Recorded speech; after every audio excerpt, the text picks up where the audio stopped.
Hello everyone, welcome you all. आज हम इस वीडियो में बात करने वाले हैं टर्पिन्स के क्लासिफिकेशन की।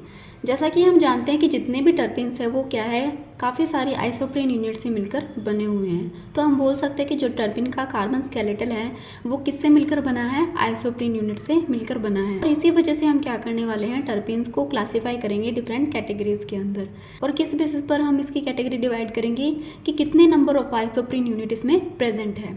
तो सबसे पहले हमारी जो कैटेगरी आती है वो आती है हेमिटरपिन। हेमिटरपिन सबसे फर्स्ट कैटेगरी है और इसके अंदर कंपाउंड के अंदर क्या होता है, सिर्फ एक ही आइसोप्रीन यूनिट प्रेजेंट होती है।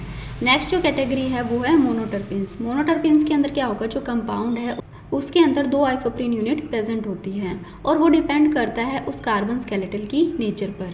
और अब इस मोनोटर्पिन को भी आगे क्या है, तीन सब कैटेगरी के अंदर डिवाइड कर दिया गया है, जिसके अंदर इंक्लूड है मोनोसाइक्लिक मोनोटर्पिन्स, जिसके एग्जाम्पल है सिट्रल, जर्नियोल एक्सेट्रा। और नेक्स्ट जो कैटेगरी है वो है मोनोसाइक्लिक मोनोटर्पिन्स। इसके अंदर आते हैं लिमोनिन, अल्फा टर्पिनियोल, ये सब। और जो हमारी थर्ड कैटेगरी है वो है बाईसाइक्लिक मोनोटर्पिन्स। इसके अंदर आते हैं camphor, beta pinene, alpha pinene etcetera. तो ये सब क्या है, ये सब मोनोटर्पिन्स की सब कैटेगरी है। नेक्स्ट जो हमारी कैटेगरी आती है वो है सेस्क्विटर्पिन। अब इस सेस्क्विटर्पिन के अंदर क्या होता है, जो कंपाउंड होते हैं उनके अंदर तीन आइसोप्रीन यूनिट पाई जाती है और ये क्या करती है, ये एसेंशियल ऑयल की जो हायर बॉइलिंग फ्रैक्शन है उसको फॉर्म करती है। अब मोनोटर्पिन के जैसे ही क्या है, ये सेस्क्विटर्पिन भी डिवाइडेड होती है वेरियस सब ग्रुप के अंदर, जिसके अंदर इंक्लूड है एसाइक्लिक, मोनोसाइक्लिक और बाईसाइक्लिक।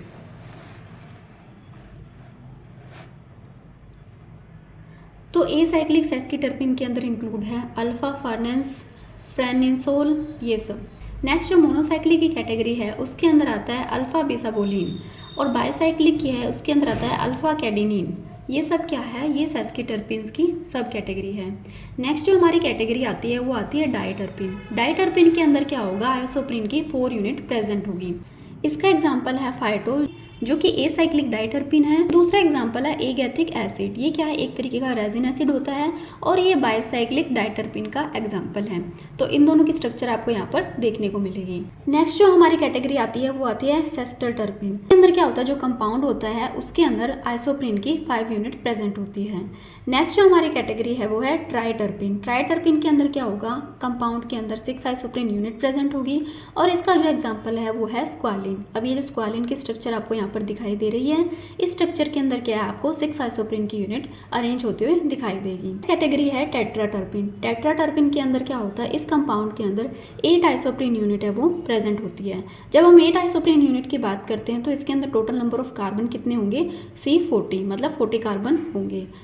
तो इससे पहले वाले वीडियो के अंदर जहाँ पर हमने समझा था कि टर्पिन क्या होते हैं, टर्पिनोइड्स, कैरोटिनोइड्स, ये सब क्या होते हैं, तो वहाँ पर हमने देखा था कि हमने कैरोटिनोइड्स को बोला है टेट्राटर्पिन। तो टेट्राटर्पिन का क्या मतलब है कि वहाँ पर क्या है, C40, यानी कार्बन जो है वो 40 होते हैं। तो इस वजह से हमने क्या बोला था, कैरोटिनोइड्स को टेट्राटर्पिन बोला था। नेक्स्ट हमारी कैटेगरी आती है पॉलीटर्पिन। तो पॉलीटर्पिन के अंदर हम उन सभी तरीके के कंपाउंड को रखेंगे जिनके अंदर जो कार्बन एटम है वो 40 से ज़्यादा है और इस पॉलीटर्पिन का एग्जाम्पल है रबर। तो इस तरीके से हमने देखा क्लासिफिकेशन ऑफ टर्पिन्स।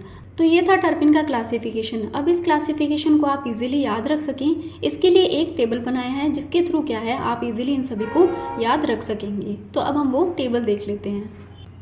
तो ये है टर्पिन के क्लासिफिकेशन का शॉर्ट टेबल। तो यहाँ पर आएगा नेम, जिसके अंदर हमने टर्पिन को क्लासिफाई किया है। यहाँ पर आएगी नंबर ऑफ आइसोप्रीन यूनिट, कि उस पर्टिकुलर टर्पिन की कैटेगरी के अंदर कितने number of isoprene unit present हैं और उस आइसोप्रीन के अंदर कितने number of carbon atom present है वो यहाँ पर शो किए हुए हैं। और यहाँ पर दिखाई दे रहा है इसका जर्नल फॉर्मूला। तो सबसे पहले हमने बोला था कि हेमिटर्पिन के अंदर क्या होता है, एक आइसोप्रीन यूनिट होती है और हमें पता है कि एक आइसोप्रीन यूनिट के अंदर क्या होता है, 5 नंबर ऑफ कार्बन एटम होते हैं। तो अगर हम C5H8 की होल n में अगर n की जगह 1 रखें तो हमें ये वाला फॉर्मूला मिल जाएगा। तो इस तरीके से हमने सभी को नोट डाउन किया है। नेक्स्ट आता है मोनोटर्पिन। मोनोटर्पिन के अंदर कितने आइसोप्रीन यूनिट थी, 2 थी और उसमें नंबर ऑफ कार्बन एटम कितने हो जाएंगे, 10 कार्बन एटम हो जाएंगे। तो अगर हम यहाँ पर अगर हम C5H8 के n की जगह अगर 2 रखें तो 2 रखते हैं, यहाँ पर आएगा C10H16। इसी तरीके से हमने अलग अलग जो टर्पिनोइड्स है उसके साथ भी इस तरीके से प्रोसेस फॉलो करते हुए इस चार्ट को याद करना है और बना लेना है। अगर आपको ये वाले नोट्स की PDF चाहिए तो आपको इसका लिंक इसी वीडियो के डिस्क्रिप्शन में मिल जाएगा, और अगर आपको MSc से रिलेटेड और भी नोट्स चाहिए तो उसका लिंक आपको चैनल के डिस्क्रिप्शन के अंदर मिल जाएगा। तो इस वीडियो के लिए इतना ही। आई होप आपको वीडियो अच्छा लगा होगा। अगर वीडियो अच्छा लगा तो please like, share and subscribe कीजिए। Thank you.